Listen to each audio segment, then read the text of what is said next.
All right, I think we should start. I'm going to skip a quick intro. Yeah. Yeah, I'm sure I'll pick up.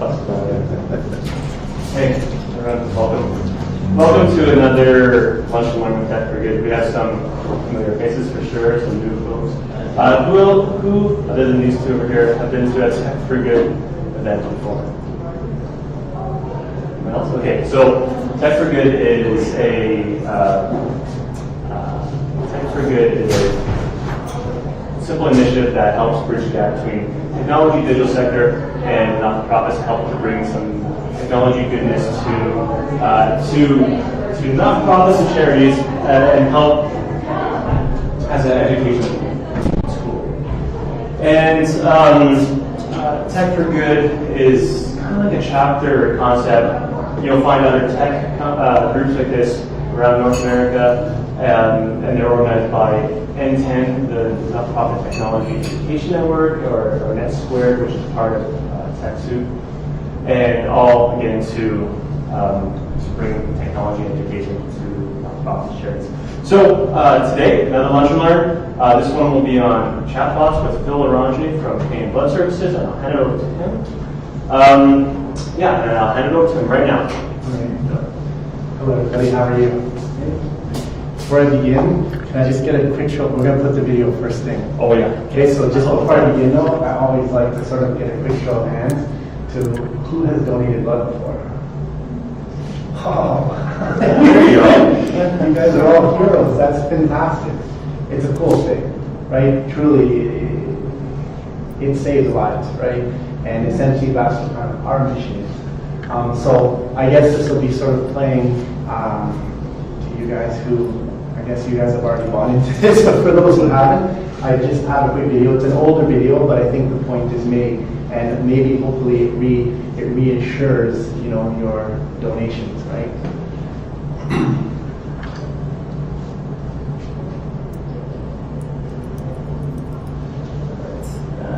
What's happening to me?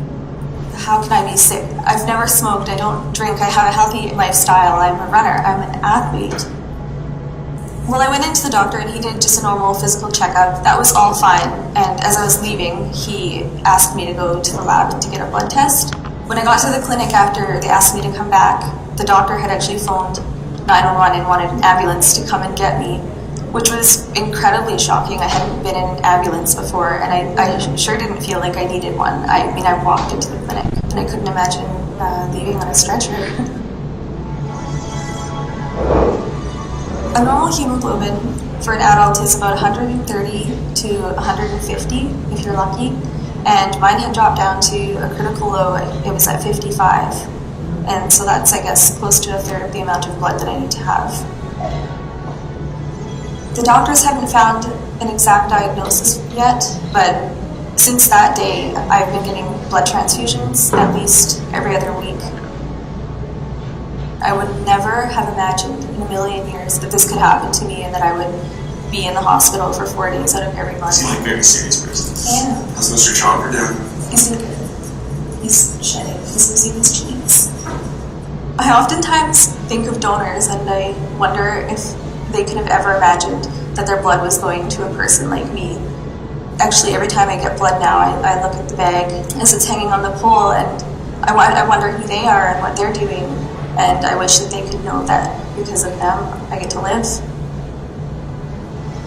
I really am hopeful that they'll cure this and that it won't be transfusion dependent and I can get back to school, get back to ballet, and that life can carry on as a normal, healthy person. It's important to have a positive attitude because without it you can't move forward, rather than thinking always of how bad it is. You can think of how good it could be, or what can you do to make it not so bad, not so hard. If you're able to donate blood and you're healthy enough to donate blood, I would go for it because there's probably not a better feeling than maybe being a hero and realizing that people are alive because of you and functioning. And you get to actually be a hero, you get to save a life. It's not your blood could save life, it's your blood will save a life. You have the power to give life. Donate blood today.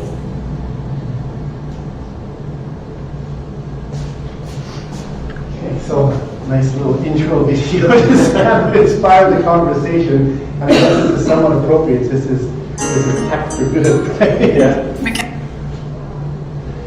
All right, so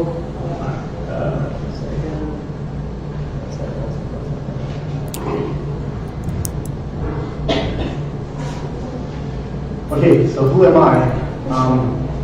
In the little notes and before I came forth, Brett kind of said keep that short and limited. Won't say too much words and I'll keep it down to one slide. So we'll do that. I'm Phil. So who am I? Basically, I'm just a guy who just really loves this tech space that we're in. I built my first website in 1996 for a small little clothing company in Montreal. And I actually got a finance degree, but after finishing my degree, I could have followed my peers into the banks and financial institutions, but I decided, you know what, I'm going to follow my passion and my heart. I really love this computer stuff, and here I am 22 years later, and I've never really looked back. Okay, so I went after university, and I started my career in Toronto working for agencies and a lot of the larger clients like Ford and Nissan and Hydro. I was actually on the project, the very first Ford project back in 1999, where you go on a car site and you configure your car, you pick your colors and all that. So that was me who led that initiative through this agency in Toronto way back when. After that, I came to Ottawa. I worked for a number of tech firms, little, small, medium-sized tech firms here in Ottawa. And in 1996, I was married, and my wife came forth and said, Phil, I got a job for you in the government. I said, government. Check for the government, this is terrible, right? Well, you got to check it out. It's security, you get paid, all the rest of that stuff. So I figured, what the hell? I might as well go see what it is. At least I'll get my wife off my back. And, I won't say too much to them, and they won't take me, and I can go back. Because I was working at Cognos at the time, and I was quite happy doing much the same thing in sort of their marketing division. Anyways, I went to the government, and it was a small little operation, a couple of employees. They had a really rinky-dink website, and I just figured, you know what, there's some opportunity there, and I decided to take a chance. And so I started working for NSERC, the Natural Sciences and Engineering Research Council, and I stayed there for 7 years, and I did a whole bunch of really cool transformative things. When I left, I had a team of 14. I was looking after about 14 different websites and web properties, not just for our agency, but also for other agencies, because we did really good work, and we got attention from others, so they came to see us to help them with their properties. Anyways, after Canadian Blood Services, I was there. Everything was going great. I had my team, did really cool projects, and then we took an initiative to jump on LinkedIn at the beginning of all this LinkedIn stuff. And so my boss came to me, Phil, we got to go on LinkedIn. So I figured, okay, if I go on LinkedIn, right, I better have a bunch of friends and connections, otherwise I'm going to look kind of silly. So I spent a month before going live with them, and made my connections, everyone that I knew, and I went out, and lo and behold, 5 weeks later, the hustlers started knocking. Phil, we got an opportunity for you. We got an opportunity for you. I said, I'm not interested. I'm really happy where I'm at. Everything is great. Everything's in harmony. Yeah, but you got to check this out. Anyways, they finally got through to me, and I decided to take my bag of tricks and all my experience. And for me, I figured, you know what? Wouldn't that be really cool if I could do what I did at NSERC at Canadian Blood Services on their platform? Because they have a national/international platform, and they do good, right? The mission, the cause is just and pure, and you're actually saving lives. That's what everyone's there for. So I went to Canadian Blood Services in 2014. In January is when I started. Excuse me. And so this is where we'll start our journey today. Okay, so Canadian Blood Services, just to give you a little heads up, we just went through a massive rebranding exercise. So what you might have all seen as donors up until now will look slightly different if you haven't seen it already. Okay, Canadian Blood Services, it grew. We just turned 20 on September 28th. And out of turning 20, as you can imagine, over the years, we've grown, and we grew organically. So where we started 20 years ago just doing blood work, because of the Krieger inquest, and the government stepping in to say, listen, we can't let bad things happen anymore. We need to change this. We were born, and since then we've grown, and we've added several other product lines. and in the last 20 years, but because that grew organically, everything looked different and wasn't correlated. Anyways, we went out, we did a lot of research, spent a lot of time, and most Canadians didn't know who we were. A lot of people still think we're the Red Cross. They don't know that we do these other products as well. So we went through a massive exercise to rebranding it. So what you're going to see now is the result of the new assets and the new brand. Okay, so our vision now is to help every patient, to match every need, and to serve every Canadian. Okay, that will be our vision going forward. Okay, and our mission is that we are Canada's biological lifeline. Okay, so you all know that we do blood. Okay, so that's blood for transfusion purposes, accidents, operations, so on and so forth. But did you also know that we also do plasma? Right, so this is actually a new and emerging part of our organization, and there's a lot of effort going on right now because we have a heavy dependency in our country to rely on other countries for our fractionation, which is the process by which you convert the plasma products that you collect. And because we have such a heavy dependency, Australia took a stand a little while ago and essentially said, listen, you know what, we have to reduce our dependency on others just in case something happens. And at this time, so we started our effort doing that. We also have an international stem cell registry, and that essentially connects stem cell donors to one another. Okay? And the final thing that we do is we also facilitate organs and tissues. So when you sign your little cards and your little interactions with the provinces, we help oversee that process. It's still all provincially driven, but we at Canadian Blood Services, we essentially we help interface that. Okay, so together, you know, this is our transfusion and transplantation business, and this is essentially you know, what our new brand represents. Okay, and it is supposed to represent infinity. The blood drops in here, and ultimately, this is a connection between everybody. Okay, so to run our business, an organization, obviously, it takes a lot of people, right? So we've got volunteers, donors, media, you know, hospitals, employees, recipients, so on and so forth. And it's essentially, it's a chain. Some of the numbers quickly. Okay, so we've got 387,000 active donors in our database. Active donors is somebody who's donated in the last 2 years. Okay, in our brand database, we have probably closer to 1.5 million. That's not a lot of people considering we're a country of 30 million. Okay, that's very low.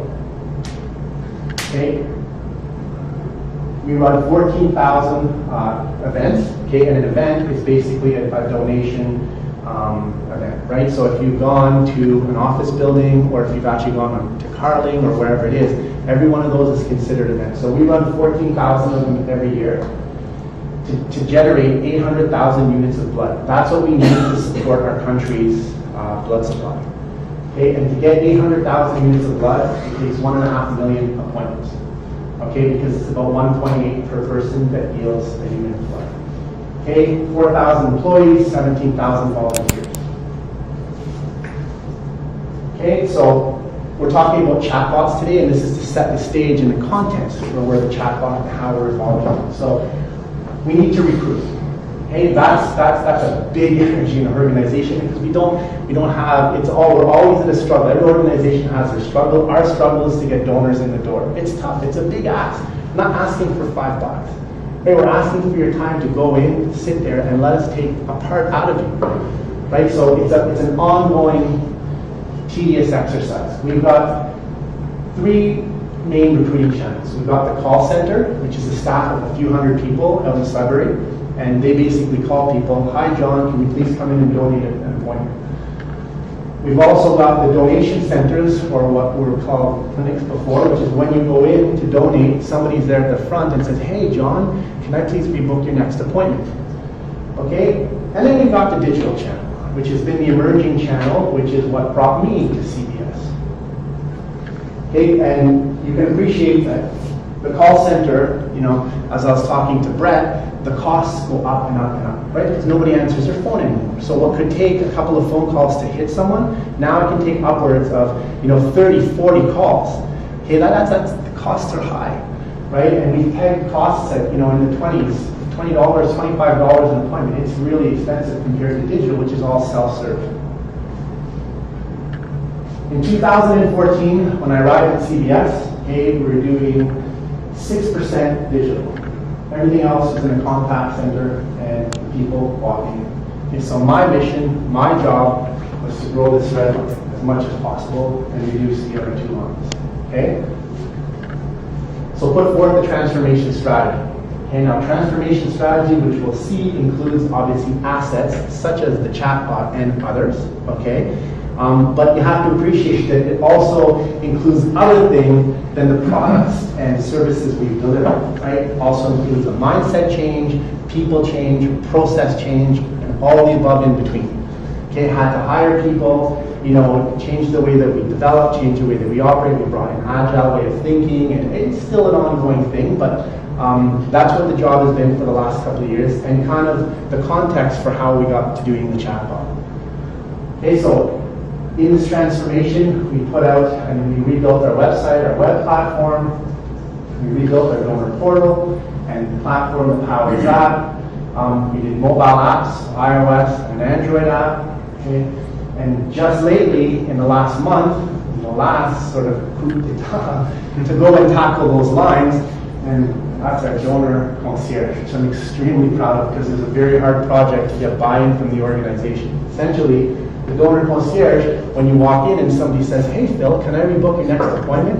Which costs a lot of money, so you can appreciate, well now, you get greeted with this beautiful, sexy tablet that essentially does everything for you, suggests you an appointment, and rebooks the appointment on the spot. We just rolled that out to our permanent locations 3-4 weeks ago.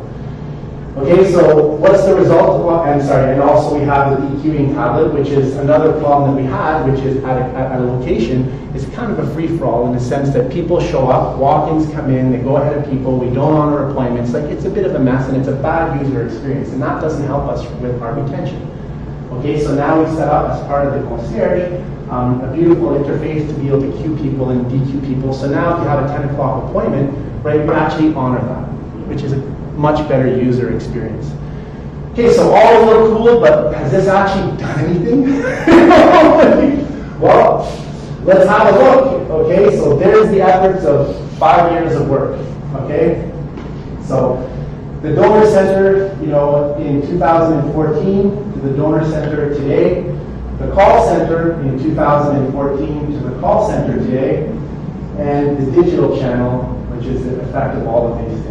Okay, so actually the most proud, beautiful graph that I've ever seen, right? Because the results are there, they speak for themselves. It's not me just chirping and saying, right? Like, this is actual data, okay? And last month when we rolled out the donor concierge, as you can see, we finally crossed the green line, which a lot of people thought we would never do. Phil, come on. It's not going to happen. But I believe that it could, and it will. And it certainly did, and it shows no signs of stopping, because we've only rolled out the concierge in our permanent locations with a limited solution as part of our new processes, which is agile, right? So instead of waiting until we have these massive year-long projects, now what we've done with all of these things is shorten things down, get an MVP, get it out the door, get some success, get some metrics, and then we just reiterate and build on them. It's no different with this donor concierge.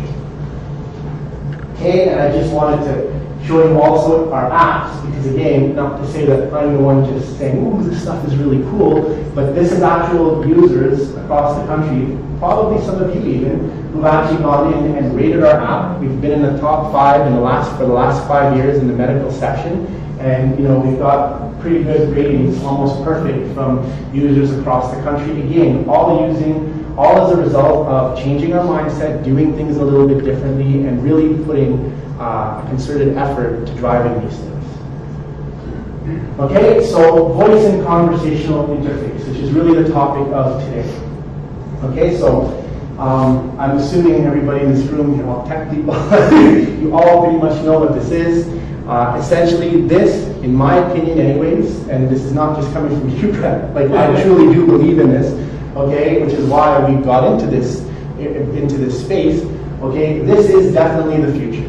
There's no ifs, ands, or what's about it, okay? The same thing as cannabis and the whole blow-up of this, and all the highlight on this right now, okay? In truth though, voice and conversational interfaces and bots, this was a year ago. right? The explosion and the emergence of this really hit the industry, the scene, the world over about a year ago, and now people are actively working on this, but it's lost a little bit of media attention since then. It's not to say that there hasn't been an explosion, it's that there has.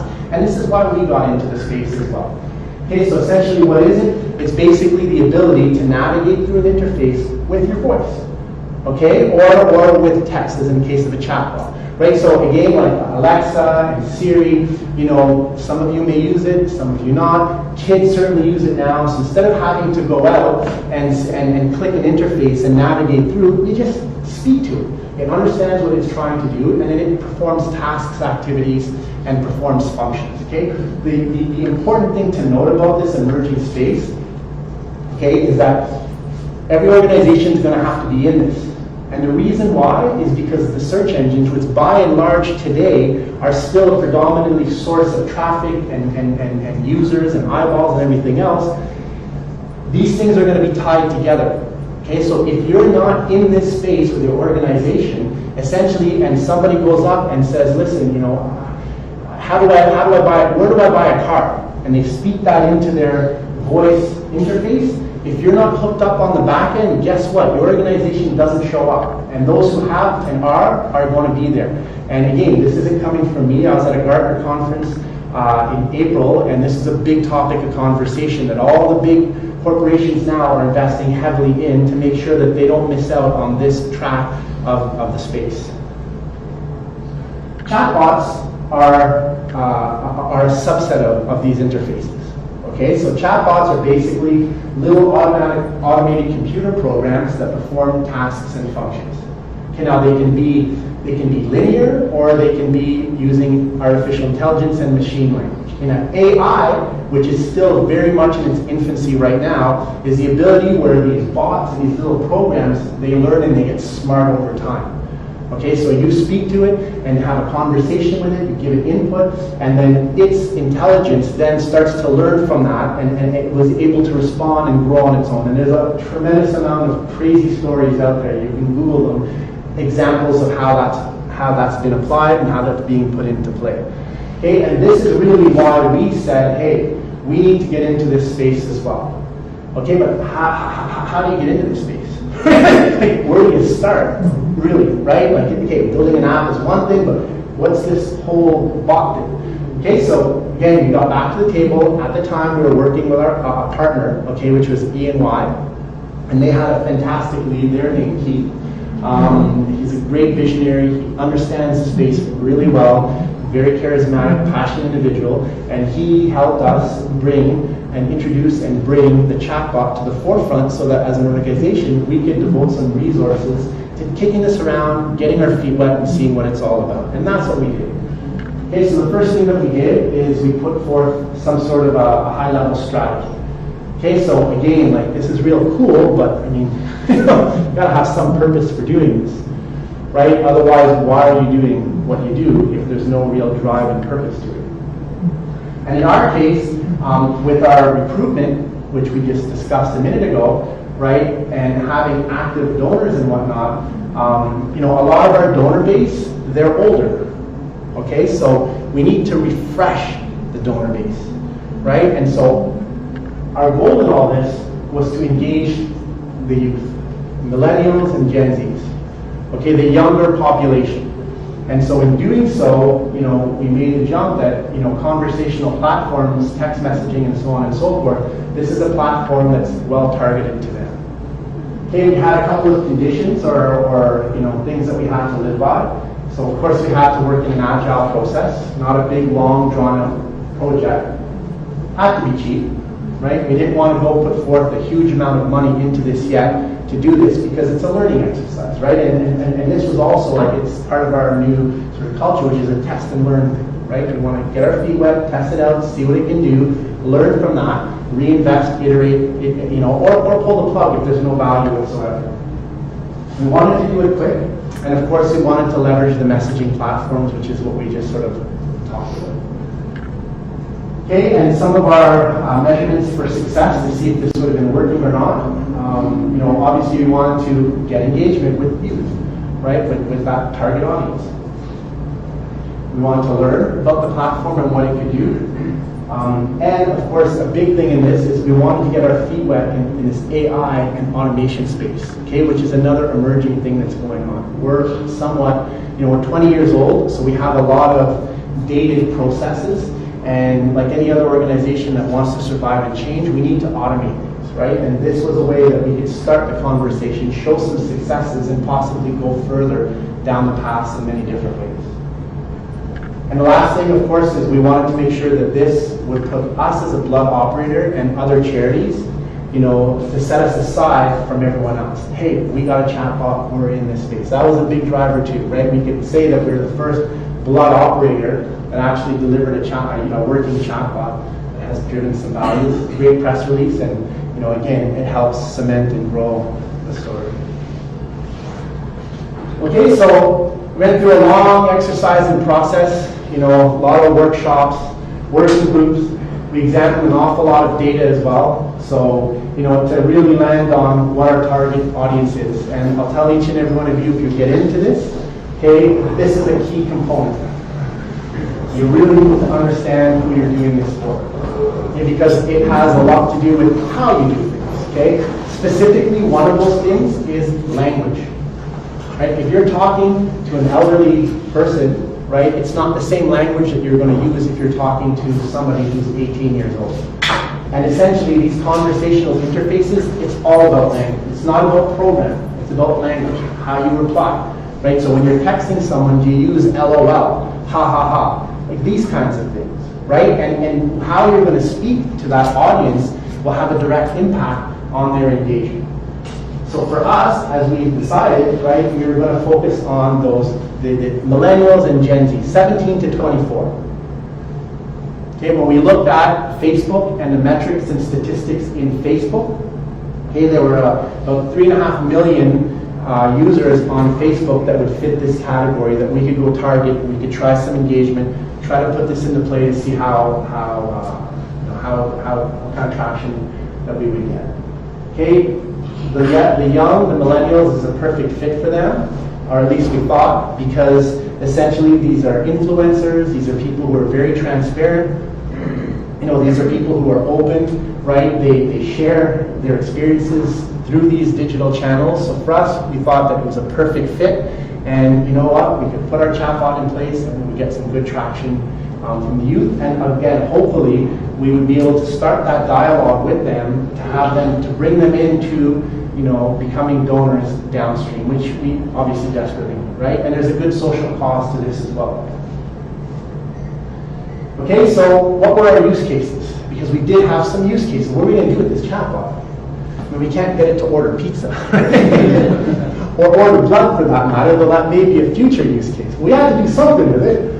Like, what are you going to do with it? Okay, so a big thing for us, huge, okay, the phones deal with this, the website deals with this, okay, is eligibility. Can I donate? And we're regulated by Health Canada, so, there is criteria to whether or not you can donate. I was just on my way in today, speaking to Danny, I think. Anyways, it was this whole thing, but hey, I just found out that even if I smoke pot, I can still give blood, right? Well, this is one of those things, right? And the eligibility criteria is pretty extensive. Okay, so there is a subset, high-level, general criteria that can be ruled out. And then, of course, when you go into the donation center, you're met with a nurse who goes through the further questions, right? So things like, well, I just got a tattoo yesterday. Okay, well, that rules you out kind of like, not forever, but it rules you out for at least a little period until everything settles out, right? If you've traveled to some country that might be in a higher risk zone, again, that would rule you out. Okay, so eligibility, we figured that's a perfect use case for this because, they're all paths and answers to get to. Trivia.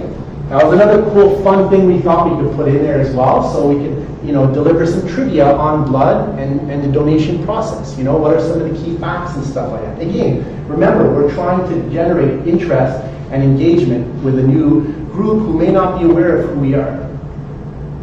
FAQs, again, to try to answer some of those questions that came in an awful lot of times. And remember, when we did our analysis, what we did in our conversations is we scoured through our Facebook messages and posts, and we scoured through our live chat messages and posts as well to see, well, listen, what are people asking for? What are the things that keep coming up? What are the low-hanging fruit that we can tackle with this? Okay, and then the last thing, which is what I tried to do when we started here, is to share user stories. Because ultimately, you know, from all of our data over the last 20 years in our analysis, our biggest strength, okay, to getting each and every one of you to go out there and to donate, is because you're actually saving someone you can understand and appreciate. A lot of people donate because it's a family or a friend, you know, or somebody they know, okay, but the stories, this is what really resonates with people. And this is why when you have these nasty tragedies that take place, like what happened in this country over the last year or so. All right, so, cool. How'd you do it? Okay, so again, remember, we didn't want to spend a lot of money, right? We needed a strategy to do. So we talked, we investigated, we researched, we landed on, you know what, for us, the most feasible thing and the quickest and best way, let's use Facebook. Okay, so let's use Facebook, the Facebook application, and let's leverage what we can with that, because we already have a user base in there, and it wouldn't be much of an effort to do so. We did talk about going full-on SMS. So SMS is actually a standalone, where you know you're getting text messages on your phone and whatnot. The challenge for us is that we pay for that. Okay, so for us it would have been an elevated cost, and until we have proven this, you know, the risk was too high to go into that and have the expenditure. So let's just try out the waters with Facebook. It's a pretty low cost, low investment activity, and see what we can drive from that. Okay, so we use 3 tools predominantly. Okay, so we use BotMock, which is a local company here, I believe, in Ottawa. And these guys, what they do is it's a prototyping tool. Okay, so I'm going to show you the brains of all this, and that was created in BotMock. Okay, now what BotMock does is it basically puts out the big universe and all the trees and it goes into. Because remember, what we did is not an AI bot, right? It's not a bot that learns. It's basically just a series of menus, not any different on a low scale as calling in a phone number and saying, you know, if you want sales, press 1. If you want accounting, press 2. That's basically what this is. Okay, it's just in a new space delivered on your mobile phone through Facebook. Okay, but the logic is the exact same thing. It's a series of choices, right? We didn't let the bot itself go off on its own and be uncontrolled. It's an interface. So you ask the user, press 1 or press 2. It's not necessarily 1 and 2, but we give the user choices. The user responds to what those parameters are, and then comes back with the appropriate answer. Okay, if there's things that we don't understand, we bring it back into the loop, saying, you know, like, listen, I don't understand you, these are what your choices are. Of course, we program a whole bunch of profanity in there because people like to play with these things. And that comes up an awful lot. Profanity is a high thing. People like to swear at these bots just to see how they react.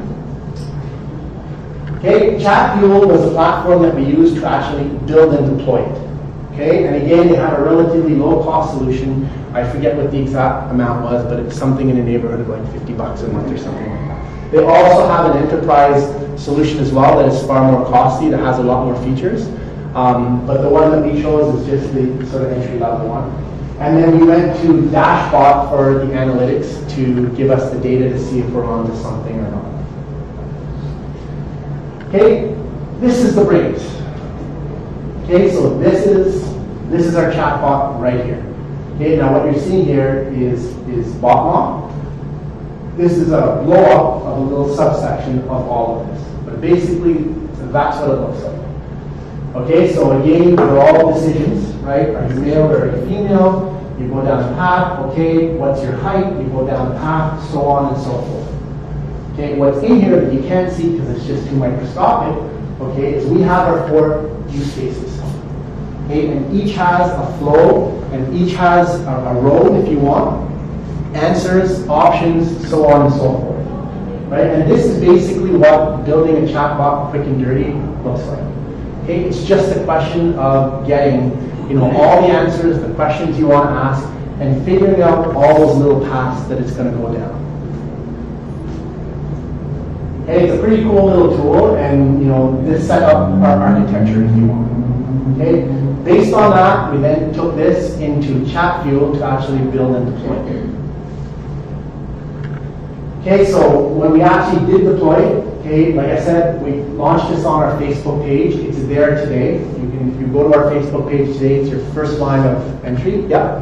So whatever you had done in the mock, was it easily imported into ChatFuel, or you redo everything there? No, there was an import capability to do so. Like all the leveraging and all the hard work was done in BotMock, and then inside ChatFuel, it was just entering and actually configuring how it needs to go. There was no development that was required. It's all integration. Yes, and you need to know as well that while I'm an IT guy, okay, this was all done with the marketing folks.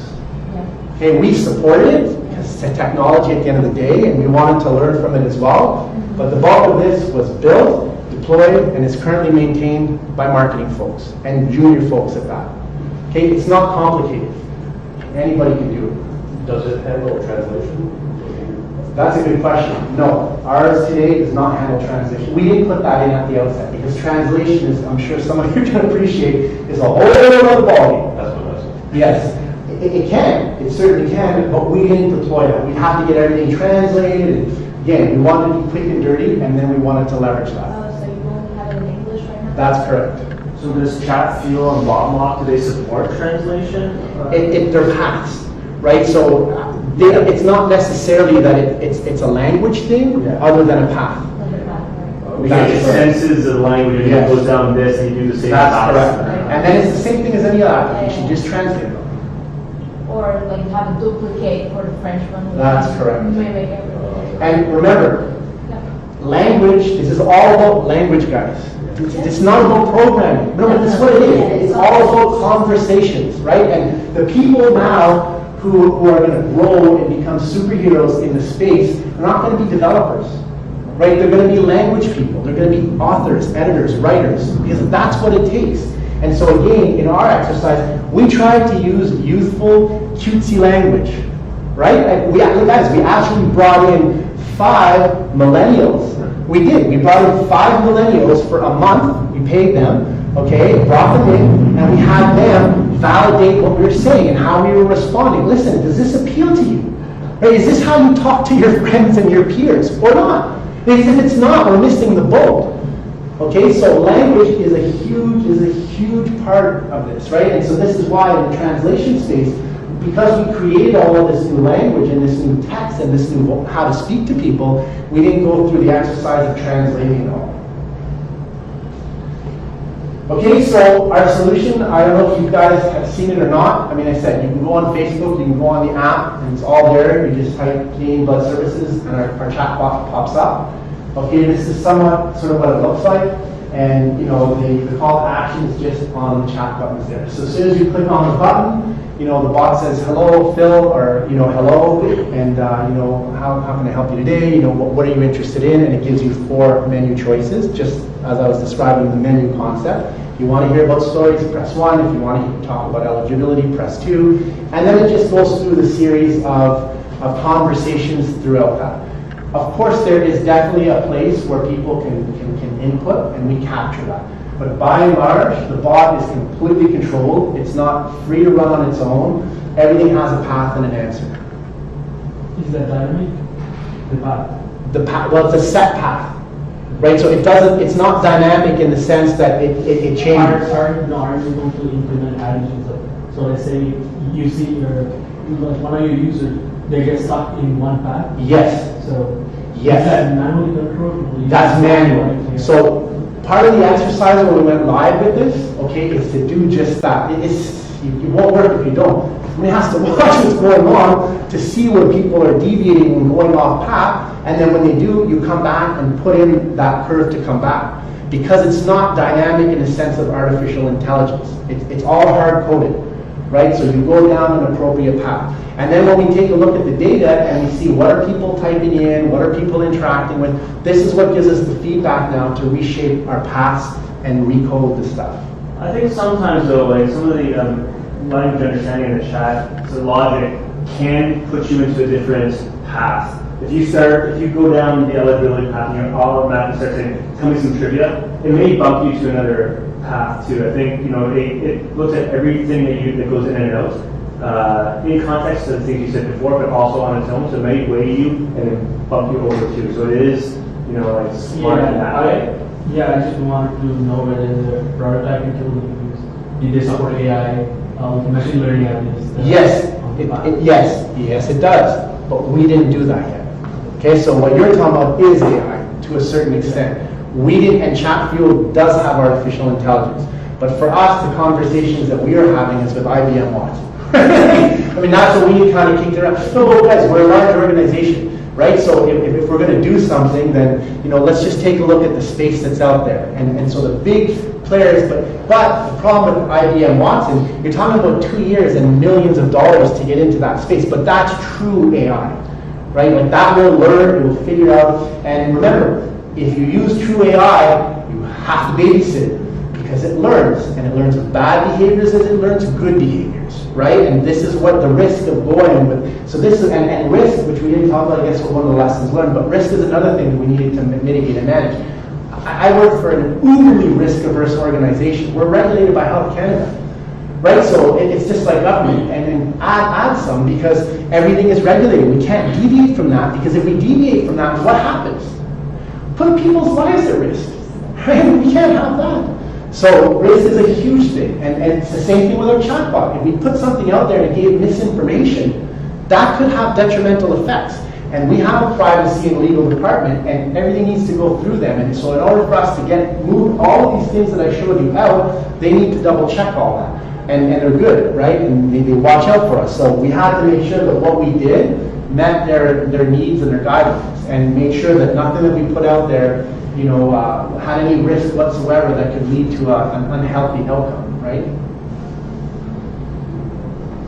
Okay, so our launch. So timelines wise, just to give you some idea, we kicked around the idea, I believe it was in March.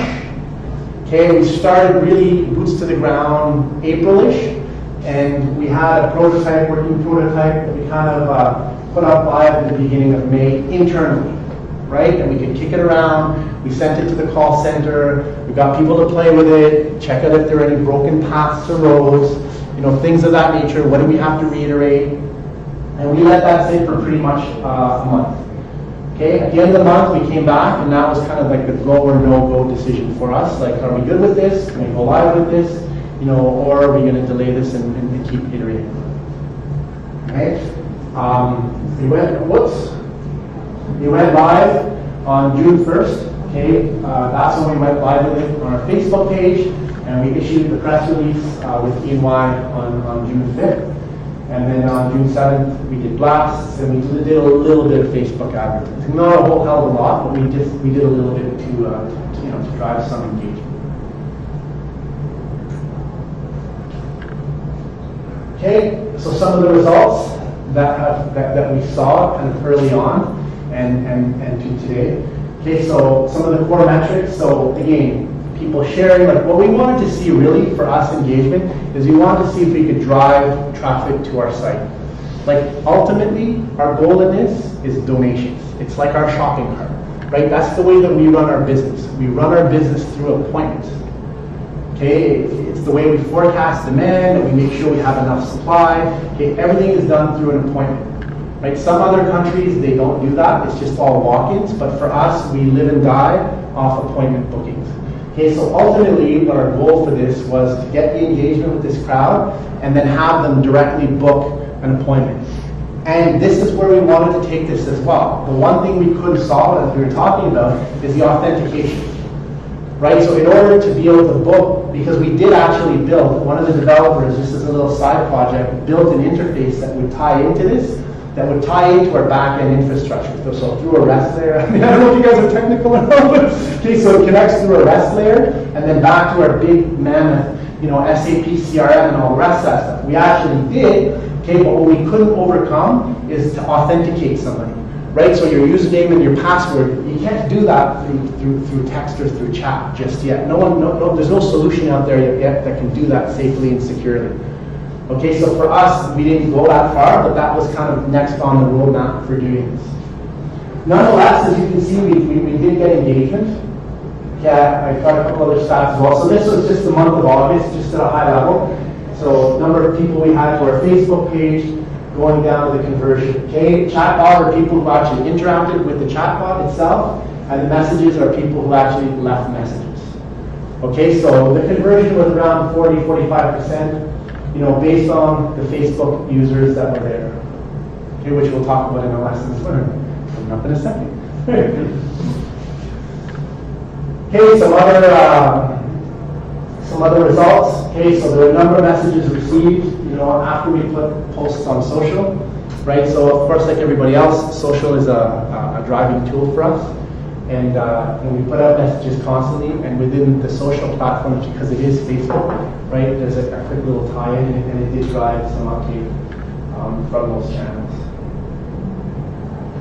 Okay, and as I was talking about a minute ago, so to answer the question, okay, so these are the popular buttons, what people, this is stuff that we look at to help make our decisions, right? So the popular buttons, so, here's what I can do, pause the bot. So we have a lot of people who pause the bot. So again, that's an indication to us that someone's not interested, like we're not engaging with them. If everyone's pausing it, we're missing kind of the point, right? People pausing, won't be able to interact with it.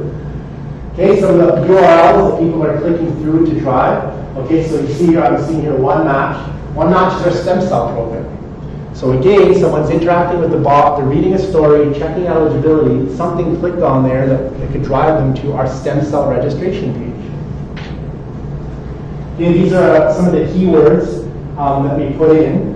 That if someone says this, then this is how you react to it. So I don't know if I can't really see, but hey buddy, hello bot, and, stuff like that, right? So they're all little magic keywords that people will input in, and then as we see this list grow, kind of ties back to your question, then we know, look, everybody's saying, Apple, Apple, Apple. Okay, well now we got to add Apple as a keyword and find a path to sort that out and to answer that.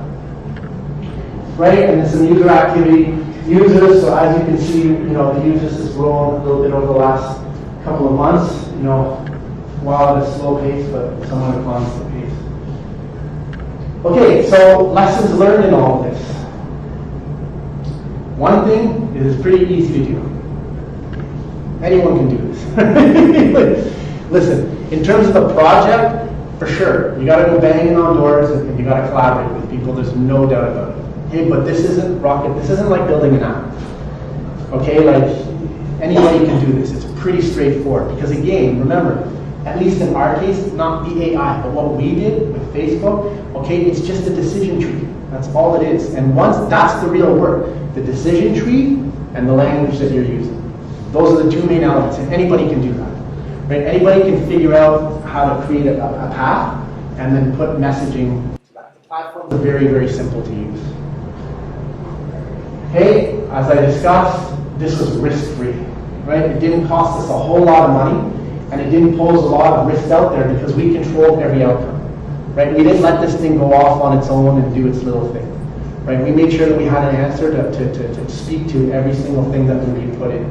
And this is how we got through privacy and legal as well, right? We vetted all that big bot thing that you did in all the language. We vetted that across the appropriate parties and approvers to make sure that everything was cool, the language was okay, we weren't saying anything that was out of sync or out of whack. Once everybody signed off on that, essentially we ended up with a risk-free solution. And this is important if you're working in an organization, with executives and privacy officers and that kind of really cool, interesting, fun stuff. This is super cool if you're an organization that has lots of permutations of things.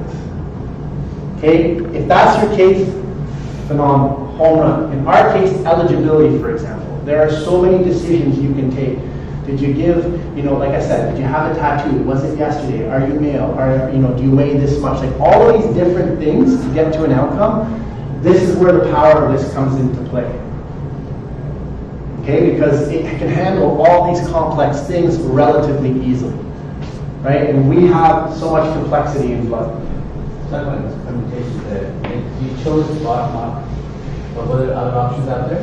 Oh, yes. This is the one that you wanted to choose. Yes, and I had a slide, I didn't put it in, but I had a slide of a bigger landscape, although if you Google right now, bot landscape, I'm absolutely sure that you'll see a big map of hundreds of different solutions out there. We landed on BotBot because it was free, they were local, we called them up, created a little relationship with them, and so for us, you know, that's the path we took. But absolutely, and we evaluated Chatfuel as a platform that we chose, but we actually evaluated about 5 or 6 of them. Some of them had, you know, they're more enterprise and had a lot more power, more on the AI side. But for us, again, we didn't want to spend a lot of money just to get our feet wet. It was a proof of concept. We wanted to prove that this is a valid path to go down and that we could leverage this. Okay, this is also a really good line of defense for your front line. Okay, so again, you know, bots, I'm sure that you've all used them before in some capacity. You might not even know it. Did you guys know that Ashley Madison, not that you've all been there, but Ashley Madison was actually a website with their, whatever, 10 million users, whatever. Believe it or not, that was a bot site, but people didn't know it. So you had a gentleman who was interacting with what would be, you know, a female person, and what they were actually interacting with was a little piece of software. But it was just really smart. Okay, so for the first line of defense, at least in your call center and your inbound stuff, this is fantastic. Because a lot of that stuff is the same repetitive questions that come over and over and over again. We launched a live chat solution 2 years ago to respond to another need. Okay, so we had a need, as I was telling Brett, we have a constant need to bring in new donors. You know, so again, like, you know, Phil, you know, what are you going to do about that? That's what the thing. What are you going to do about it? How are you going to help us? Okay, so I'm like, well, you know what? We have 10,000 people on our website every day. Why don't we just ask them? Hey, listen, you think you can go donate? Right? Okay, well, that's great, but how are you going to do that? So, well, there's tools out there. We put in the live chat solution, and again, that live chat solution, you know, then we popped up a message to everyone who came to our site for a period of time. Hey, listen, we have an urgent need. Do you think you could go in and save a life? Okay? The live chat solution is a very, very good use of a bot, and this is actually the space that we're in now, right? Because again, live chat has a lot of pre-canned answers, so somebody types something in, and the call center agent just clicks it, and the response comes up. There's still manual interaction, but a call center agent is now able to interact with up to 5-6 people at a given time, as opposed to just one-on-one with the phone. Okay, but ultimately, you want to move past that, you replace the agent, at least the frontline stuff, with a bot, and then it gets handed off to the agent only when a bot can't answer that. Right? When it senses that the person's getting frustrated. And again, I'm sure that all of you, if you've used live chat on any other platform, more likely than not, there was some form of a bot in that. I would argue that the live chat solutions, while they may claim that they have full bot features today, I don't know if they're that mature yet. Okay, but we do have one, and we're playing with it now, and we're trying to merge the link between the two. Okay, and of course this gives a good solid foundation for this whole space to be in, right? So we learned about interactions, conversational interfaces, you know, on our AI, and while we didn't delve into this, it gave us the ground floor. Like at least we had an understanding of where we could take this, right? Which was part of the learnings at the outset to be able to understand this. Okay, and like anything else, you know, if this is going to grow like an app or site or any other digital tool that you're going to put out there, it can't just be, it's never going to be successful off the corner of a desk, right? Like while we did this exercise to get it out there and to play with it and to see what it could do, right, taking this to the next level and expanding on it requires resources. All those other assets that I showed you in those slides that help contribute to that rise, okay, we need a conscious decision to invest in those areas. Okay, so when I started, there was just one person, and now there are 20. Okay, and you can't just get FTEs like that. It just doesn't happen. We made a conscious, strategic decision to say, listen, this is important. We need to allocate resources to doing this, and that's why we continue to enhance them and modify them, and we get good, you know, user uptake from them because we're constantly feeding these things. This is no different. Okay, it's got a lot of value, the platform and the technology, but if you're going to really take it to the next level, you need to give it some care and attention, right? And this can be taken very far. right? So again, like we just did it in Facebook Messenger, but the applications to this stuff are truly endless. And as like I stated before, I truly do believe that this will be the next interface to interacting, so that one day, instead of going to a website or an app, when you're clicking on things like this, right, you'll be doing it with your voice, or alternatively with text, right? Everybody texts now. It's the most prevalent form of communication. It surpasses cell phone and emails and everything else. And all of you can probably attest to that when you get a phone call, the machine gets it. When you get an email, you eventually respond to it. But when you get a text message, most people are inclined to respond to it pretty quickly, right? There's a kind of a sense of urgency there. And this is where it can take you. Another one of the lessons learned that I didn't put up here, but I think it should be stated, and I think it's a fair thing, is that we were a little bit off in our audience, okay? In the sense that when we decided to select the millennials, right, we went through lots of debates about doing so. In the end, it proved that in our case anyways, millennials weren't the right target audience. Okay, why? Can anyone guess why? They abandoned Facebook. Yes! That's absolutely right! Millennials are on Facebook! Okay? So, you know, for us, doing a little cutesy like LOLs and, you know, all that kind of stuff, the audience, they're not on Facebook. Right? Facebook is used by other people. Okay, which is one of the things now that we're reevaluating in our platform to modify that to actually hit our target audience, which isn't the millennials. You're 100% right. So does Chatfuel deploy to other platforms? Yes. Yes, it does. Okay, so Chatbot, we use that because it deploys to Facebook, but yes, it does. It can deploy to the other platforms, and it can deploy to SMS as well.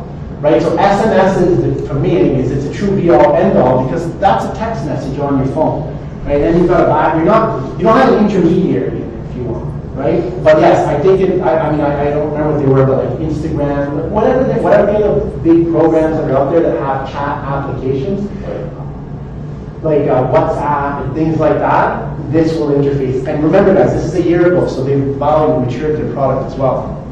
Do you think your live chat on the Facebook Messenger?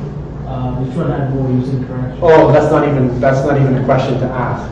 That is not even just like this. Yeah, I didn't put the live chat slides up here because I was trying to keep it condensed, right? But our live chat, that's another really cool story. So again, when I suggested this, I got a lot of pushback, right? No. Okay, and so it took a lot of effort, not only from the business, but even from my whole staff.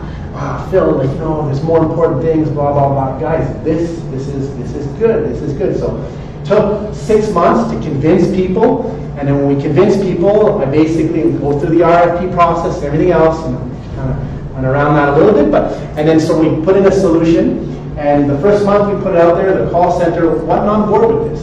So what happened? They didn't resource it. Okay, so Phil's sitting there obviously looking at the data, because data drives everything. And I'm like, well, people aren't using this live chat thing. But what's going on, right? And then when I look, I'm like, oh, there's nobody on it, right? Like, there's nobody sitting behind there to actually interact. I'm like, this is a problem. So I made my pitch. Anyways, it took about 3 months, and finally after 3 months, they got it. And they never looked back. Okay, so if you take a look at the metrics from our live chat, in the very first month, I think we had 1,000 interactions via live chat. Okay, and now I think we're hovering around 15,000 a day, or a month, I forget what that is.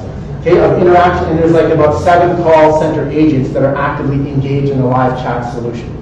And it's really good, because it has solved a lot of problems. People use live chat a lot of times while they have questions like on eligibility, can I donate? There's also a lot of support questions, right? Like, this isn't working, I'm struggling with that, what's my ID? Right, and so what's not ever seen with moving up technology is the support that goes behind it, right? Like you need to have that near people who can help other people who are having technical difficulties. Do you think you might sometime pipe your live chat through the chatbot? I know I will. And so that's the next step. Yeah. Right, like that's exactly what we're doing. Yeah. Right, because right now while the live chat is working really well, we've got 6, 7 agents from, and that's another thing too, East Coast, West Coast. So when they started, they had someone on there like 9 to 3. Yeah, but what about Vancouver?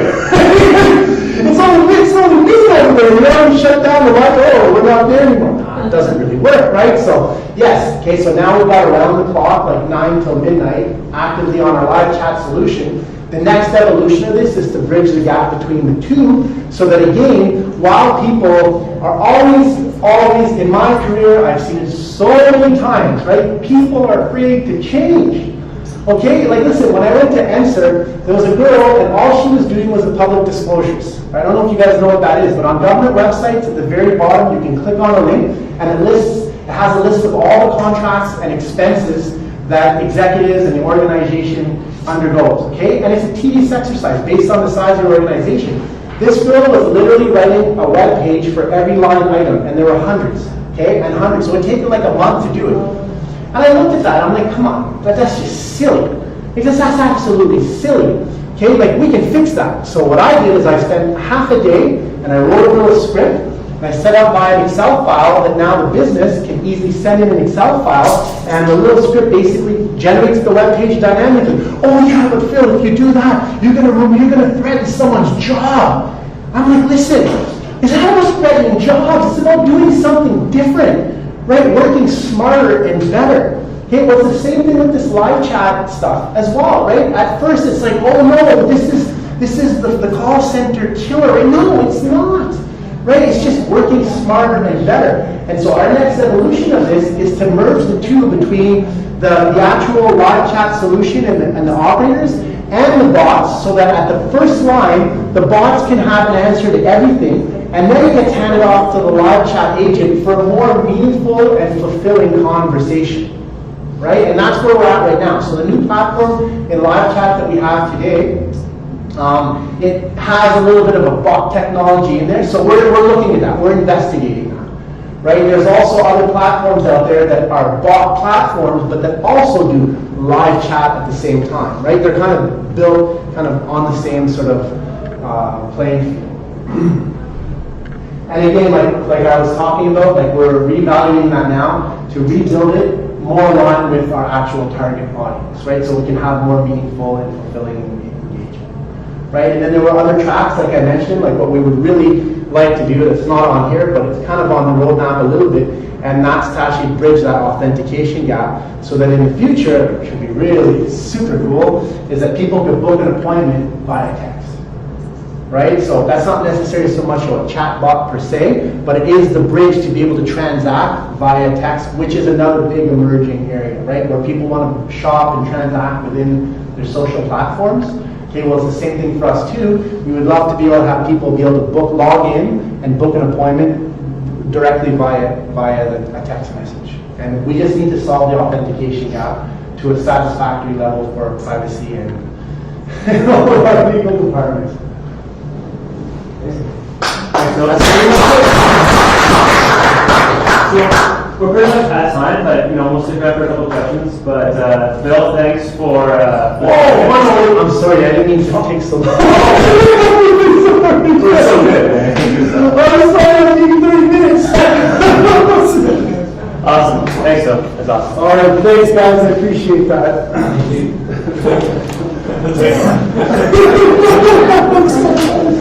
Oh, yeah, no, all of